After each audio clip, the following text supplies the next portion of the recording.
Good morning, everyone, and welcome to this webinar this morning to share the findings of our latest TimeWise research, A Question of Time. That video hopefully gives you a little flavour of some of the reasons we believe, part-time is an essential way of working and just what it means to people who do it. I'm the fairly new Chief Exec of TimeWise, Claire Campbell, but have been part of TimeWise since 2016. So I'm delighted to be leading the team now and showcasing some of our amazing projects. For those who don't know, our origins of TimeWise are very much in championing the value of part-time work. 17 years ago, we were helping women returners as women like us. And why was it so hard to help these talented people to find roles? Very quickly, we realised the problem lay not with the women and their skills, but with a jobs market that assumes the best way to do a job is full-time, 5 days a week in an office. A lot's changed in 17 years in the world of flexible working more broadly, and particularly since the pandemic, but there's been surprisingly little shift in part-time jobs. Whilst we've seen more and more people benefit from hybrid working, levels of part-time work have remained really flat. And our recently published jobs index shows that still only 5% of jobs in higher salary brackets are advertised as part-time. So why is the dial still not shifting? As long-term champions of part-time working, we're keen to understand the current views of part-time working, and that's where this research came from. We wanted to look at both the perspective of full-time workers and part-time workers, talk to workers themselves and talk to their managers. And this is what we're bringing you today. I want to pass on huge thanks to our sponsors for the project, Diageo, Lloyds Banking Group and Phoenix, three very inclusive, progressive for employers, for their involvement and support. And as well as the report, this has enabled us to produce the short video, which we hope you'll be able to watch and share with colleagues. Joining us today to give their views on the world of part-time work, we're delighted to welcome three special guests. We have Kath Sermon, who's Head of Public Engagement and Campaigns at Phoenix Group. We have Han-Son Lee, Founder and CEO of Daddy Life, and Emma Jacobs, who's a feature writer and work and careers at the Financial Times. So after the speakers, we'll make sure there's time for questions. We'll also be running a couple of polls during the session, so feel free to add questions at any time during the chat and give us your thoughts and observations on the polls. But first, to talk to some of the report headlines, I'm going to hand over to my colleague, Dr. Sarah Dauncey. Sarah's our Head of Partnerships and Practice and has been involved with this project since very early on. It's been a big part of her life for the past few months. So Sarah, over to you. Thanks, Claire. And it's great to be here to finally share our findings from our research project. As Claire has said, part-time in the UK has been pretty stagnant for decades with very little change. And we were very keen to undertake research to be able to dig deeper to find out why that might be the case, and by better understanding people's perceptions and experiences, drive action to create change. So I'm going to sort of run through some of our research here based on the survey we undertook with 4,000 people, but also from focus groups. We undertook 4 focus groups, 2 focused around the experiences of younger workers in the workplace, and 2 were more focused around older workers.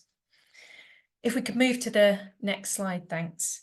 So firstly, our survey is nationally representative. So a quarter of our survey respondents work part-time. Among those, 76% are women and 24% are men. 43% of part-time workers are aged 50 and over. And here we can show you very quickly reasons for working part-time. Just over a quarter of people who work part-time do so to manage caring responsibilities. This reinforces what we know from existing research about how important part-time work is for parents and carers. However, this picture is really a gendered one. Female part-time workers are 19 percentage points more likely than their male counterparts to report caring responsibilities as a reason for working part-time. In contrast, the primary reason that men report working part-time is to better manage their mental and physical health. Although the scale of women's commitment to caring responsibilities is no surprise to us and probably most of you in the audience, what's less discussed is the value of part-time work for managing mental and physical health. just under a quarter of respondents work part-time to better manage their mental or physical health. This brings us on to a quote provided by one of our focus group participants that really articulates the problem associated with part-time being heavily associated with care, and care particularly provided by women. COVID has changed things. People want to pursue interests beyond work. Part-time shouldn't just be for parents and carers. This sense in which part-time work we know is predominantly undertaken by women to undertake caring responsibilities, results in many workers, many groups of workers, feeling a sense of it being unfair and feeling a sense of exclusion from a working option that they might actually quite like to participate in. Moving on now to think about the demand for part-time working. So we asked full-time respondents whether they'd consider working part-time in the future, and the results were quite interesting. We found that over a third of full-time workers, that's 37%, would consider or expect to work part-time in the future, mainly to spend more time with their family or to manage their mental health. Interestingly, when we consider occupations, we found that those in managerial and professional roles are more likely to say that they'd consider working part-time in the future than any other group. Yet they're currently the least represented in part-time work.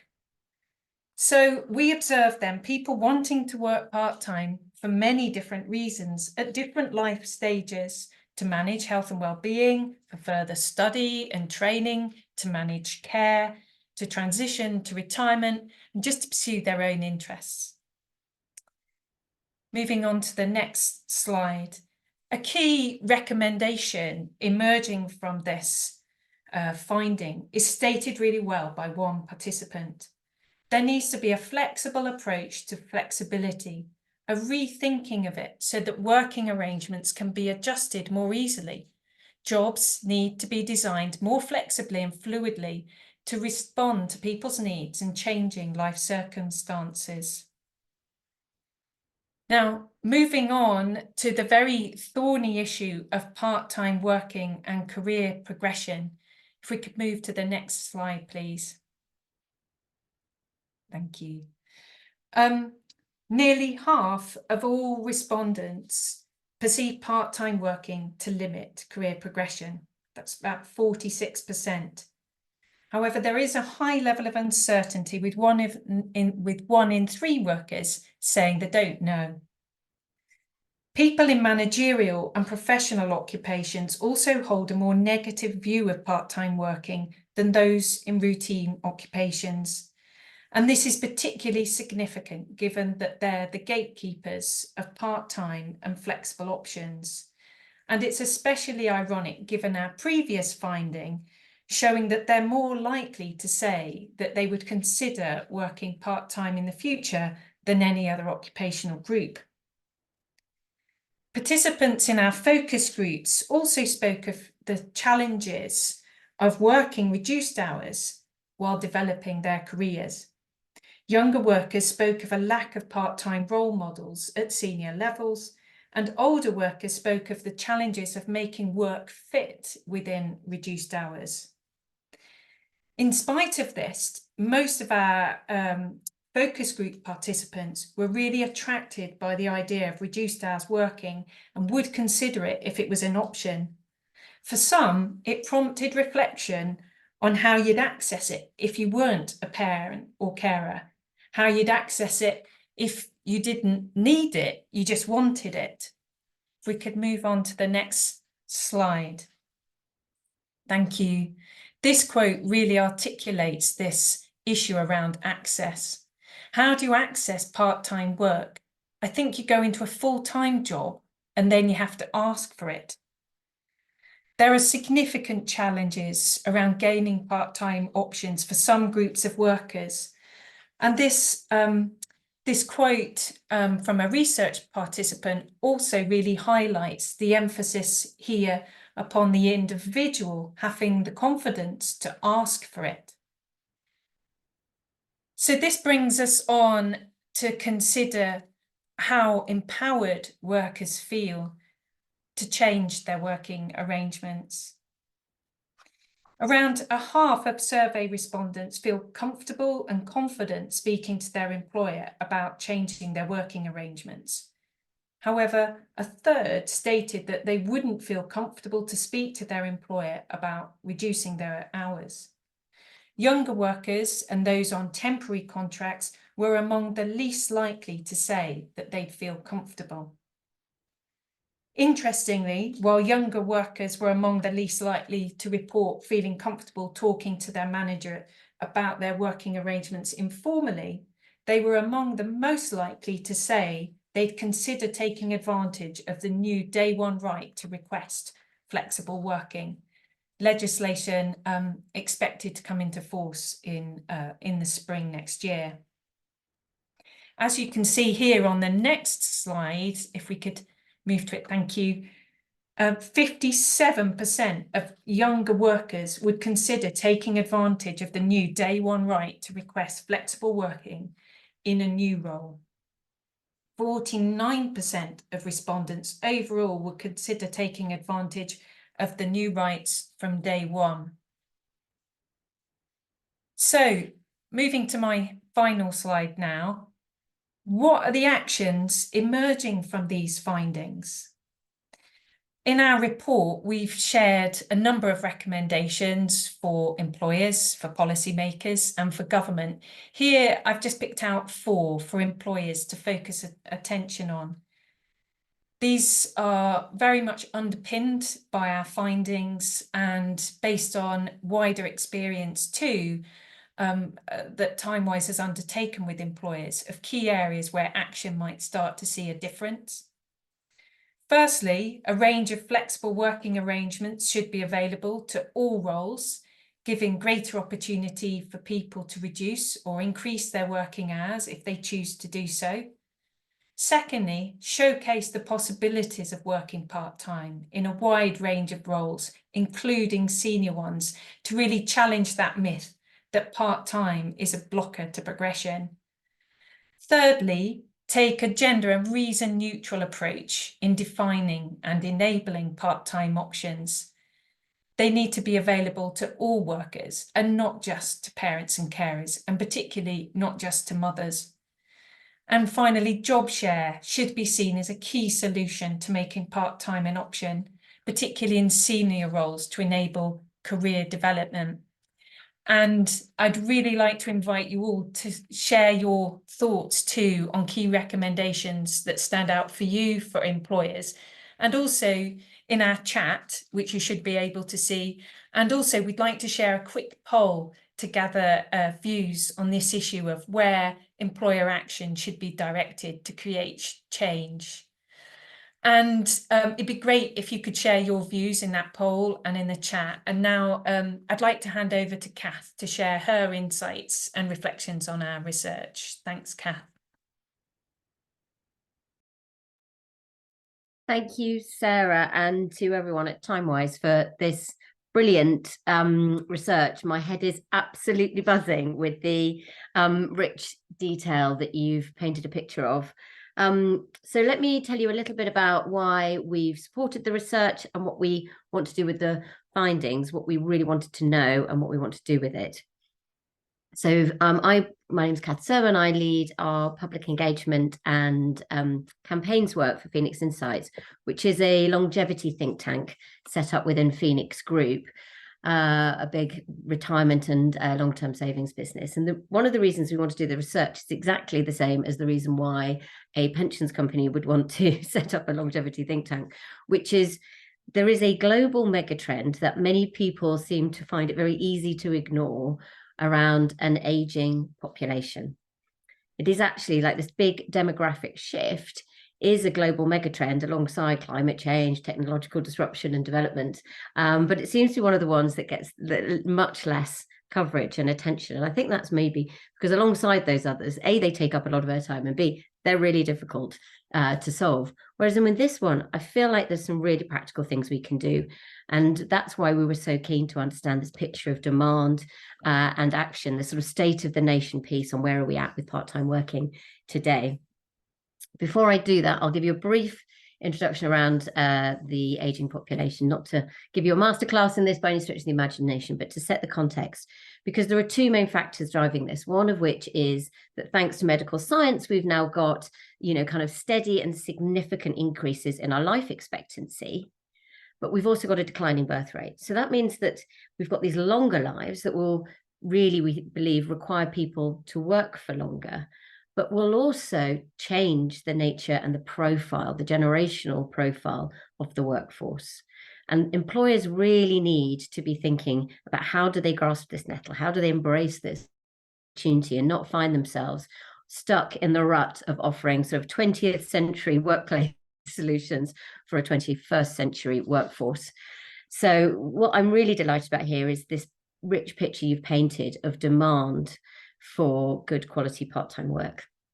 And I think it would be easy in the context of how I've set that to think that this is all about older workers. I think there's some really interesting data in the findings around actually how much people, once they're in their 50s and 60s and beyond, want to and are heavily likely to be working part-time working. So I think that it's easy to see that just changing the generational balance within a workforce could lead to that much more greater demand.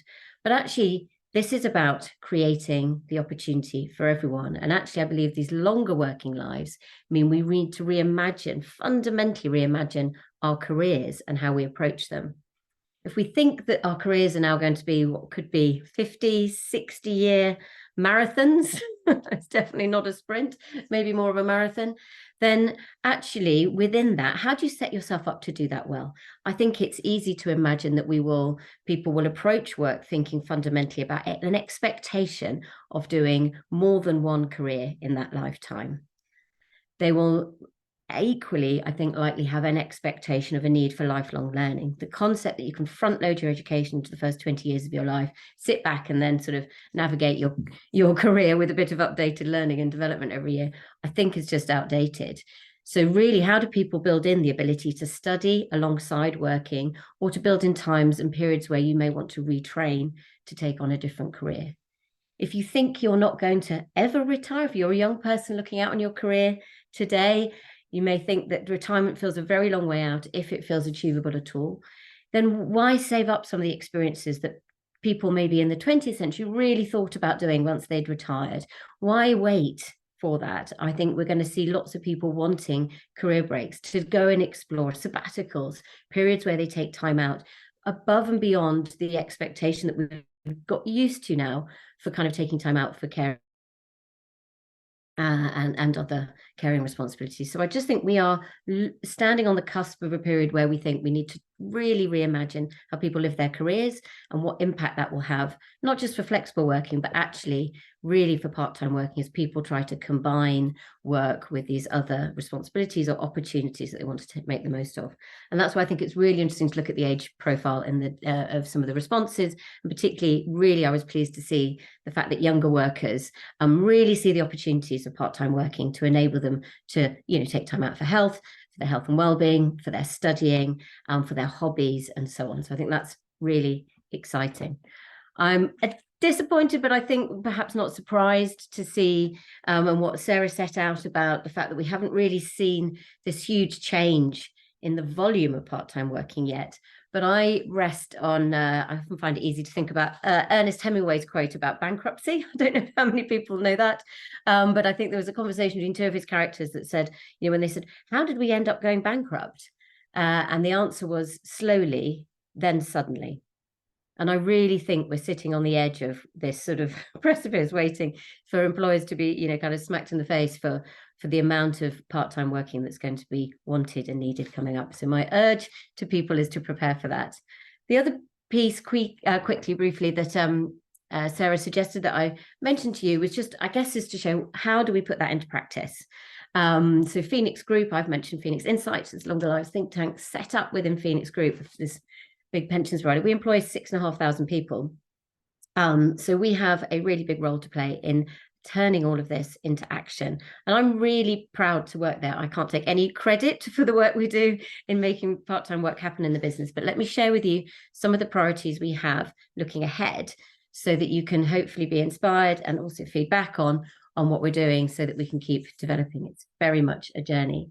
We have an ambition to be the best place that any of us have ever worked. Now, that's easy to say. It's pop it on a wall. It's a very, very big task to make happen. So, as you may expect, flexible working and part-time within that is a really big priority. So it's a key foundation on which that kind of vision is built and will be enabled. We've done an enormous amount in the past and this year in particular to try and make that more of a reality, to understand the data on where we are, to ensure that we've got the right kind of policies and procedures and all the things you'd expect in place structurally to make this happen. Leadership commitment, the policies, and the sort of top-down work that's fundamental to making this stuff happen if you take it seriously as an employer. But we also know, and where we're really committed, is to culturally, how do you make this then be actually the reality for people and help people work? How do we look at their experiences, their attitudes and behaviours? And I think that's what's really interesting and where this research really adds some value or additional value. Let me share with you 3 priorities that we have, amongst others, that I've drawn out for some of the actions we're going to take next year as an employer to continue our journey in terms of flexible working, but also particularly in terms of part-time. We've got about 12% of our colleagues work part-time currently, and we want to grow that. So there are 3 things I would pull out that I think might be interesting. One is how we will continue to advertise all of our roles as being open to being done part-time. I think that's still, and the evidence is here saying that that's still not commonplace or mainstream anywhere in terms of how businesses can make part-time work available and really signal the importance of that and make that sort of commonplace as an expectation in the market. We're going to do a lot to raise awareness and to standardize the options for working part-time in the organization, because we think it's really important that people understand those options that are available to them. It's easy to sort of say, if you work in the space, it's easy to say annualized hours or term time or job share. But actually, if you're a really busy manager, got all of these other responsibilities and priorities coming at you, I think it's really helpful just to really help people understand those different options available to them so that they can have a choice about how they make this work in their teams. So that's the second thing. And the third thing is looking at how do we build the capabilities of our managers so that we can really support them to have positive conversations about part-time. And I think that's absolutely critical here. Say we've got the structural and the top down and the policies and the processes, but actually, if people need to feel equipped to be able to have those good conversations and work. So we're really, really excited about those things coming up on the horizon. And I guess that's my last segue into the thing to say, and where I would be really interested in people's feedback and thoughts and maybe support next year is we're really excited as in response to some of the findings that we've seen here in our experience of trying to implement great part-time working across Phoenix Group is we're going to be working with Timewise next year to look at what are the resources that we can put out there as spread and share so that people can have those better conversations about making part-time working work for them. The conversations that you have with your manager, the confidence that you have to receive those conversations as a manager. How do we equip people with the right support to feel enabled to do that? So that's something we'll be doing is in response to this research and looking forward to seeing how we can make sure they're brilliant and useful to everyone. So thank you very much to everyone at Timewise. I'm going to hand over to Han Son. Interested to hear what you've got to say. Brilliant. Thank you, Catherine. Well, firstly, thank you to the Timewise team for having me and for delivering this absolutely brilliant piece of research. I think a very timely piece of research as well. I think there's a very clear call to action here in terms of dads. But before I get into that, just for those that don't know about me or Daddy Life, I'm a very proud dad to one 9-year-old going on 19. And about Daddy Life, so I've been running that for about 7 years now. And in that time, it's become Europe's largest content platform for modern day dads. It's become a 4-time best-selling publisher. And we work with a number of HR teams around culture change, particularly around dads at work. And we do that through a combination of policy and also through community and actually creating parental communities, both dads, mums and carers as a whole. And we just recently actually started a production unit where we have the first ever primary carer dad in children's media called Dada Panda, which has been really, really exciting. I should start with saying we're a very small business, so we've got 5 people in the team, but 3 of those members were part-time. And that's largely because culturally, we have always been about outcomes rather than hours. And I think that's one of the critical things that I've taken from this report as well, that actually, when we think about where we're going as an organization, where we're going as an economy, more so, that actually the focus on outcomes over hours, I think needs to be tantamount. And I think why this is so timely, in particular with dads, is that we've seen, certainly in the last 7 years and more, a generational shift, really, when it comes to day-to-day parenting, where more and more modern-day dads are becoming far more active in their day-to-day parenting, and actually wanting to challenge and change things from a world of work. And I think why this is so timely is because the world of work, as we know, has started to shift. It started to shift pre-pandemic, but certainly the pandemic's accelerated a lot of that change. I love Catherine's quote just now about starting slowly and then suddenly. It chimes in actually with a piece of research we did pre-pandemic and then during, called the Millennial Dad at Work, where we actually saw that 2/3 of the dads that we interviewed, which is just over 2,000, had actually said that they were either in the midst of leaving their jobs or were actively looking, because they wanted to have a very different shape of work to what they currently had.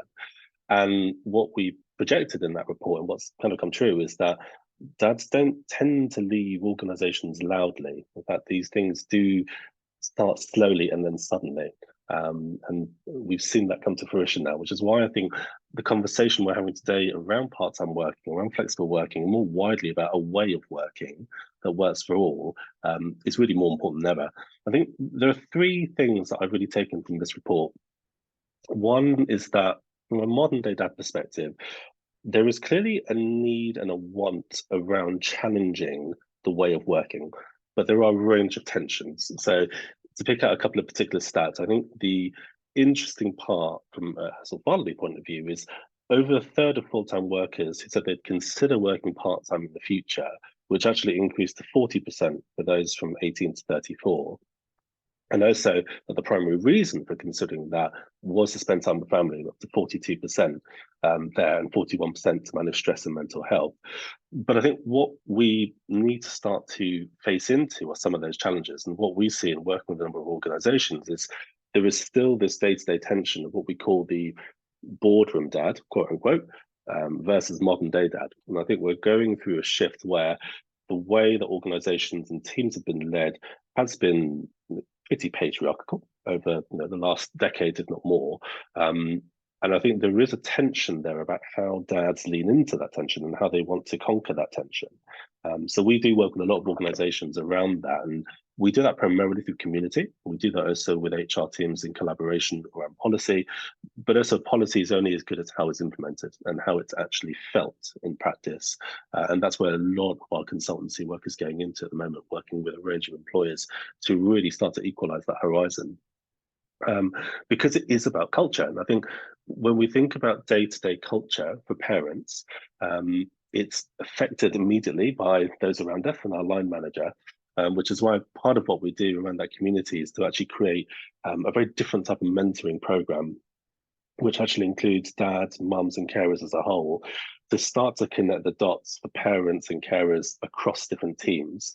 Because what we found, and we've done this now with a range of different organizations, from the BSI to lots of financial services sectors and the FSCS more recently, is when we start to cultivate that conversation in different teams and connect people, not just as colleagues, but as parents and as carers, when we bring that identity to life, it just unfolds a whole different type of conversation at work. And suddenly some of those barriers, which I think particularly, and I'm going to be a little bit gender stereotypical here, and apologies for that, but I think men as a whole are not the best at speaking up and about actually being more vulnerable, should we say, at work. So I think it's really important that we start to connect some of those dots, and that's what that program has started to do.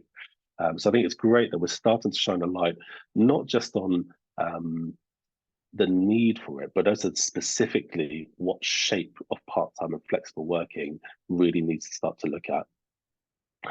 The second thing is actually there's an increasing blurring line that we're seeing, particularly in the daily life community, between the world of work and the world of home. And all too often, we still see far too much gendered assumption when it comes to the shape of work, particularly between partners, and not enough of that conversation about what shape of work actually works for us, not just as individuals, but fundamentally as a family. And that's true from the early days of parental leave.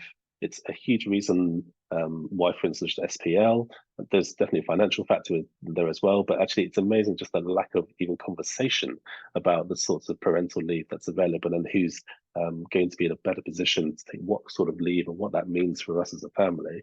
But that continues then, because as we know, family never stops, it never changes. There's always something around the corner. But the opportunity of having that regular conversation is more tantamount now than ever before. And it's important that, I think, from a dad point of view especially, that we are listening to parents, to partners, to each other about what actually is the shape of work that works for us all. And I just thirdly, and this is, I guess, more of a call to action to dads more than anything else, is there's been more and more of a shift around and a focus around men and mental health in recent times, and that's absolutely vital. And it's vital as well that we go not just around the things that are concerned with mental health and physical health. Those are things that are absolutely vital, of course they are, but I think the need to start to really, the dads in particular, start to lean in to actually be brave to a certain degree. I think there's no real sort of easy way to say it other than that, of actually challenging some of that status quo. And I know it's easy for me to say it, but I think what we've seen and what we've done in working with organizations is putting that bravery into practice. So a lot of the dads we work with, a variety of different levels, we call them pioneers, because so often than not, we hear of organizations and dads in particular who want to challenge the status quo, but so often when they either come back from leave or whenever they want to try and cultivate a different sort of flexible working arrangement, and often come back to quote unquote being put on the B league or being given grunt work. What we see in working with those dads is that actually a different type of conversation with the employer and with the team actually can start to really pioneer a whole host of changes, not just for that father or that family, but actually the ripple effect across the wider team. And that's something that we do a lot with organizations, and something that we very much encourage others to do as well, because we're now at a time where I think that ripple effect is going to be felt more so than ever. So yeah, just once again, thank you for having me on. I think it's an absolutely brilliant piece of research. And I think the thing that's been so fascinating as well, just observing the chat, is this feels like the start of something that we need to keep the needle on, not just the end. So just wanted to leave you on that point, because I think we're in hopefully an even more fascinating period ahead of us in the years ahead. And with that, I will hand over to Emma. Thanks very much, Hanson. It's the dads as pioneers is a really interesting aspect of work, but not everybody wants to be a pioneer. They just want to slot into a normal workplace where some of these practices are taken for granted. I guess I feel kind of not terribly gloomy that there's not more part-time work, because it might be that some of the flexibility that the last few years have afforded have kind of given people more scope for changing some of their working patterns, and that maybe they didn't want to cut hours and cut pay, and there's more possibility of kind of adapting their day. So I feel kind of mixed about it, but I think it is generally brilliant to be having more conversations about work, especially for someone like me that writes about it as part of their day job. The last few years have obviously had a lot of focus on hybrid work, but also on hours. And I've looked at experiments like the 4-day week and the 7-day week at Arup, which they pioneered, working across the full week. So I think that there's been some experimentation. People get very excited about the 4-day week because it raises the prospect of working less hours for the same pay. But I do worry about what the kind of promise of 4-day week is, that you do the same amount of work for in fewer hours. And I think that that is a real problem in a lot of jobs and a lot of organizations, that nobody's really looking at the way that jobs are designed, and there's less focus on how you do it, and less monitoring of career development, and fewer kind of opportunities to see how your career might pan out in an organization, and also how you might go in and out of part-time working. I think that the it is difficult to come out of part-time working again and move back, as Catherine was saying, across a long working life. You might have lots of different responsibilities, or training for a marathon rather than looking after kids, and then later looking after parents. And also that people have, as you say, it's not a sprint, it's a marathon. So people do want to have different bursts of ambition at different times. A lot of people I've spoken to, a lot of women in particular, who have gone part-time during sort of early childhood years, when their kids are older, they want to lean back into their career, and there's kind of less option for them to do so, and for them to pick up the hours, but also their ambition. I think that's been a frustration. I also worry that hybrid working has made some arrangements more opaque, that people aren't setting out the kind of part-time agreements. I don't know what Hanson thinks, but I think that a lot of men have been less noisy about their part-time arrangements and are much more grabbing bits of time, or kind of just managing to squeeze in the flexibility into a kind of full-time week. And women have often been much more loud about their working arrangements, and I don't know whether that's to their detriment, but we could make these things more transparent. But I do feel hopeful that more men coming out, especially coming out of the pandemic, and also just changes in attitudes in the last few years, have made, and also some of these organizations, it's quite perverse, although shared parental leave is quite a small portion of people taking up formally. A lot of the biggest, kind of longest hours companies, banks, law firms, are doing quite good paternity leave, and that's setting up, they're doing extended parental leave at the beginning of the child's life, and that's setting up different kind of perspective for men, and also gender kind of the differences between the genders might change slowly, but it is happening, and that's at some of the kind of longest hours culture companies. But as we come back out of the pandemic, although hybrid working has been accepted, there's a lot of kind of talk of office presenteeism, and that seems to be getting in the way of good part-time working. And also that the pandemic's made people available at all times of the day. Even if you're not working, you can be contacted through the weekend. We've kind of had less clarity about when hours finish. So I think, and although, I'd say my last point would be that there's been a lot of emphasis on kind of looking at part-time work as a way of a good part-time work as a way of fixing gender equality. But I do think that a lot of focus on gender equality is often in the early part of careers, and that's on the kind of developing pipeline, which is when possibly there's not as much part-time working. So we're not looking at gender equality across the working life, looking at gender equality for older women who have often taken hits to their pension as well, to go to Catherine's point. So I think there's a lot of mixed signals at the moment, and I think that it is both good and bad. I mean, only time will tell is what I would say, but I think there's a lot of kind of mixed signals, and I just think there needs to be more focus on good job design. Yeah, and pension. Elaine, sorry.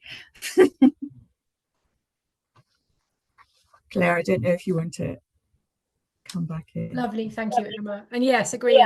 And we found our data similarly told a complex picture. There are people for whom part-time is really desirable and achievable financially. There are others who maybe feel, actually, this doesn't work for me financially, but I have to work this way, and I'm sort of trapped in part-time work. So you really do get different stories and different reasons and people trying to make it work. Thank you to all three of our speakers. We've got quite a few questions, so I'm going to start with those shortly. But firstly, I wanted to look at the results of the last poll that we did during Sarah's session. So if we're able to share the results of the last poll, just to have a quick look. So this was around where do you think employers should focus their efforts to improve access to part-time working? An interesting I think I'm interested to see the gender and reason neutral messaging. I've noticed there have been a few comments in the chat around language and how that can be difficult, or affects different people. The language that you use and this assumption that you sort of have to have a reason to ask, and generally that's because you're a parent or carer. But I think, we need to move away from that. So it's really important to have reason neutral messaging around working arrangements. But most importantly, to understand the range of flexible options that can be offered and have a range of options for all roles. And those of you that know TimeWise will know we're very passionate about making sure that no roles are left behind. We don't have flex haves and flex have nots, but that we can experiment and find flex options for all roles. So thank you. I think we've got one more poll, again, just to build on the discussion and some of the things we've been looking at, which is around the challenges employers face in opening up part-time into more roles. So what are the barriers? Why don't we see more roles? As I said, only 5% of senior roles are advertised part-time. So what do you think the issues are? I'll give that a few seconds to run. And then when you feel the time is right, Lorna, give us the results. Will do. They're coming in thick and fast at the moment, so letting it run. Give it 15 more seconds.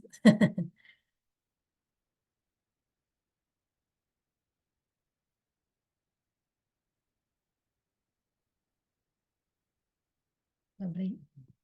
Thank you. Ooh, it's quite a range. So, oh well, there's a few barriers. I suppose if it was simple, we'd have sorted this. So, barriers include, job manager capability on job design. We know that's a big one that people just aren't sure how to make it work part-time.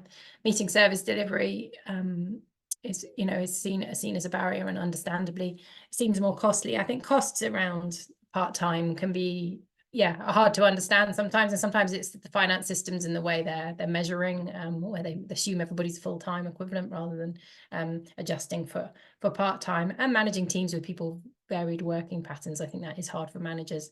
So there's a skills piece in this, absolutely, around ensuring managers can have good conversations, understand job design, and can support people, to support a team that's working in varied ways. So I'm not saying any of this is easy. And thanks to those who've said other to this and want to share their ideas in the chat. We'll be interested to hear them. I'm going to move on to questions. We've had a few through, so thank you for those. Kath, I think there's one here aimed to you around manager and leader resistance to part-time working, and that follows on nicely from the poll we just did. Do you how open are your managers to hiring people part-time, or do you think they'd always prefer a full-timer if they had the choice? Yeah, thank you for the question. I've been fascinating looking at the questions. And I think, there was a real question there about what are we doing to support managers? Because as you say, you can't just advertise the roles and then just expect it all to happen. And I'm certainly not standing here saying we've totally got this nailed and we've convinced everybody. But I guess I'd pull on three things that we've been doing that I think help. One of them is we have experts dedicated to flexible working in the organization who have dedicated a significant amount of time to them working both with the talent acquisition team and with hiring managers, because yes, you can't just advertise the roles and expect it all to work through. There is that piece of bringing people on board, both in terms of how they can make this happen, but also in wanting to make this happen. A couple of other things I would pull on that I think complement that. One is our internal comms team have actually done a brilliant job with some really good case studies and role modeling and videos, really sharing different people's experiences of how and why they're working part-time and how they're making that work. And I just think people need to see that they can make this work, because often people, managers, even if they want to accept and make this happen, they're nervous about how they do that. And that leads me into the third point that I say that we've got really as top of the list of plans for next year, which is this training, the line manager capability training, which we're really excited to be able to do and think is going to absolutely be the next piece of that cascade of making this happen and more, I guess, frictionless in how it happens. Lovely, thank you. Some very practical actions are there. Sarah, I want to bring you in. There's been a question and quite a little bit of the chat actually around the language of perhaps the language of part-time versus flexible working, and that, you know, often part-time roles are associated with sort of low-paid, poor quality kind of roles. So just wondered if you had a view on that question. Yes, but not probably in a minute, and I won't be able to communicate succinctly, but I'll do my best. Firstly, the language issue on really the deficit thinking associated with part-time. It's always the lesser type of work, and we know that has significant implications on those who do work part-time, and that was captured in the focus groups. Many are apologetic. Oh, I only work part-time, or I'm just a part-timer. You know, that is negative, unhelpful, and we know that it can lead to discrimination too. So on the one hand, there's some broad issues there. It's one reason why we make really clear in the report that any activity around part-time and flexible working needs to be delivered and considered in the context of inclusion within the workplace. So that's one thing. The other is part-time being differentiated from other flexible working options. Why can't it just be, you know, just one of an array of options? And in many firms, you know, it is, and in many roles that is available. But the slight difference with part-time is that it's contractual. So with organisations, it may be that the only monitoring they're able to do of who's working flexibly within their organisation would just be on the part-time. Most organisations will be able to pull information really, really quickly on their part-time staff, but because flexible workers are working in all kinds of different arrangements, in all different combinations of arrangements, it's harder to describe. So we do have a language issue that really part-time is a flexible option in the context of the umbrella term flexible working, but it isn't in contractual terms. It's a formal arrangement, so it's treated differently. The other thing is the part-time, full-time. Who knows what full-time means? As my colleague Amy said, in 24/7 hour, you know, service delivery organisations with excess hours, with many people working 40, 45 and above in what is a normal full-time contract. Who knows really what that means, what part-time is part of versus what full-time means. So there's a lot to explore, and, you know, maybe this is conversation to pursue with ONS that obviously have these categories, and they're very strong definitions of our labour market, which are increasingly problematic. Sorry, Claire, long answer. Thank you, Sarah. Hanson, oh, I think you might have answered it in the chat, but I wanted to bring you, I was going to bring you in on the question of, well, people asking, and particularly perhaps, you know, bearing in mind your network, do you think dads feel comfortable to ask for part-time work opportunities, and when would you think they should bring this up if they're going for a role? Yeah, it's a really helpful question that Ian posted. It's definitely something we hear a lot in the community around, especially if dads have been in a certain role for a certain amount of time and they've achieved a certain work arrangement and then actually moving on to another role. And it's funny, actually, we've talked a lot about over the years, there's been a lot of focus on the motherhood penalty, which is still absolutely in action, unfortunately. There has been in recent years a lot more research, particularly with Fatherhood Institute and Pew, about the emergence of the fatherhood penalty, which actually is that. It's about the more angled towards dads not wanting to change their jobs because of what they fear they might lose in terms of a working arrangement in their current role. And a lot of dads, what we've seen is that bringing up earlier is definitely the better. But I think culturally, the thing that I hope this research can be the start of is there are still a lot of cultural assumptions, I think, about dads and about work. And some of that is very real and very prevalent in a lot of organizations. I don't think any of the ones that are on this call, but certainly there is, you know, when we look at the wider industry, a lot of that stoicism and a lot of that expectation of men in a very traditional setting. which we're trying to move beyond. But the ones that what we have pioneered with dads is the sort of bravery, if you like, and the step forward is to have that conversation earlier, because actually to not have it as a optional extra, but to have it as an essential part of who that person and who that dad wants to be in whatever organization they're in, is a fundamental choice of that. So actually being a lot more open with that consideration, we've seen a lot more success of, certainly in recent times as well. Thank you. I'm going to pick up one more question. We're conscious of time. Emma, I think a couple of people have picked up on your, the idea that men are perhaps working full time but borrowing a bit of time back, while women having to kind of say they're part time to accommodate the things they're trying to do in their life. So how, who's right with the question, and how do we sort of start to close that gap and encourage people to think about the autonomy they have in their roles and their time? I don't know who's right. I mean, the richer ones possibly have made it work for them. I think it's really hard. People are really kind of dishonest about their kind of working home life setup sometimes, and so people, that leaning into your job is a way of kind of, we're all in a competition to show we're the most committed to our jobs, but we kind of pretend that it's the magic of being us, our special unique factor. But often there's like, a wife that's on fewer hours at home possibly, or you've got a huge amount of family money and you can afford backup childcare. There's all these things that kind of nobody talks about and aren't open about.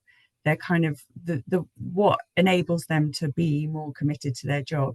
And that slightly infuriates me, is that, if you're the only person from your family in the city and you've got small kids, then the buck stops with you. It's not a kind of family network issue. So it's kind of really, I think people just need to be more open about some of their arrangements. But I think that women have got something to learn from these men that kind of grab bits of time off and stop being so conscientious. But I don't know if that's something I should be speaking out loud about.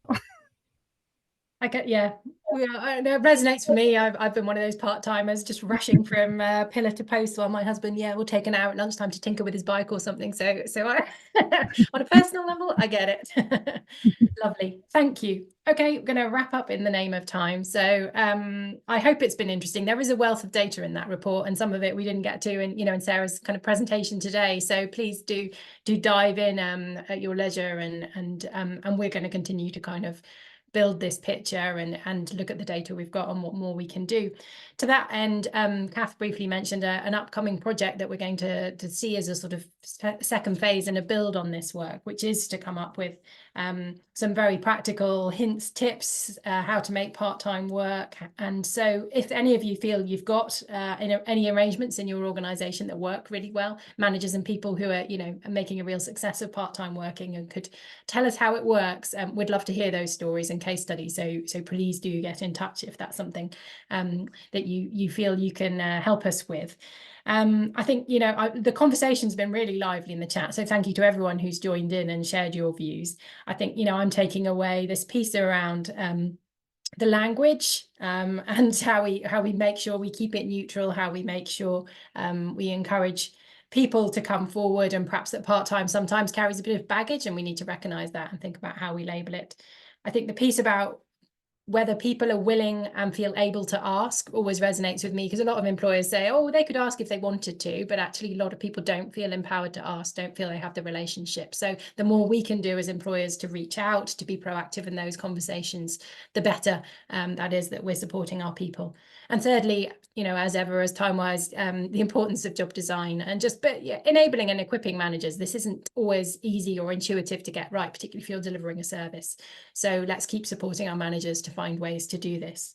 So huge thanks to our speakers for today for joining us and giving us their time. Huge thanks to everyone who's joined in the chat and been willing to share thoughts, make connections and so on. We love running these events, so share any feedback on things you'd like to be talking to us about in future. We'll share the resources and the video from today. And a huge thank you to everyone for joining us, and we'll see you again next year. Thank you. Take care. Bye.